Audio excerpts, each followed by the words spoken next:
લખપત તાલુકાના સરહદી વિસ્તારના પીપર, હોથીચાઈ અને રોડાસર સહિતના ગામોને જોડતો માર્ગ મંજૂર થઈ ગયો હોવા છતાં હજુ સુધી તેનું કામ શરૂ કરવામાં આવ્યું નથી. પીપર ગામના જાગૃત નાગરિકો અને સ્થાનિક આગેવાનોમાં આ બાબતે ભારે રોષ જોવા મળી રહ્યો છે.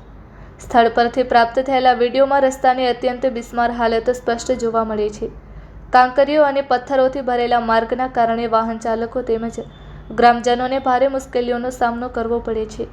ચોમાસામાં આ સ્થિતિ વધુ ગંભીર બનવાની ભીતિ વ્યક્ત કરવામાં આવી રહી છે. આ રસ્તાની ખરાબ હાલતને કારણે કોઈ દર્દીને દયાપર અથવા નારાયણ સરોવર હોસ્પિટલ લઈ જવામાં કિંમતી સમય બગડે છે, જે ઇમરજન્સી સમયે જીવલેણ સાબિત થઈ શકે છે.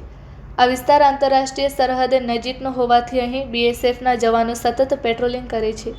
બિસ્માર રસ્તાના કારણે સુરક્ષા દળોના વાહનોને પણ અવરજવરમાં મુશ્કેલીનો સામનો કરવો પડે છે, જે રાષ્ટ્રીય સુરક્ષાના દૃષ્ટિકોણથી પણ ગંભીર મુદ્દો છે.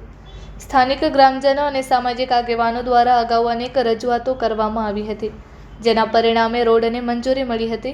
છતાં આજ દિન સુધી કોન્ટ્રાક્ટર અથવા સંબંધિત વિભાગ દ્વારા કામગીરી શરૂ કરવામાં આવી નથી. રોડ મંજૂર થયા પછી પણ કામ શરૂ કરવામાં વિલંબ કેમ? શું તંત્ર કોઈ અકસ્માત અથવા મોટી હોનારતની રાહ જોઈ રહ્યું છે?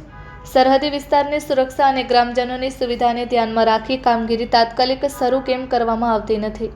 સ્થાનિક લોકોએ જિલ્લા વહીવટી તંત્ર અને માર્ગ મકાન વિભાગની ચોમાસા પહેલા જ રોડનું કામ તાત્કાલિક શરૂ કરવાની માંગ કરી છે, જેથી ગ્રામજનો, દર્દીઓ, વિદ્યાર્થીઓ તેમજ BSFના જવાનોને સુરક્ષિત અને સરળ અવરજવર મળી રહે. Report by Adam Notiyar, Kutch care TV news bureau chief.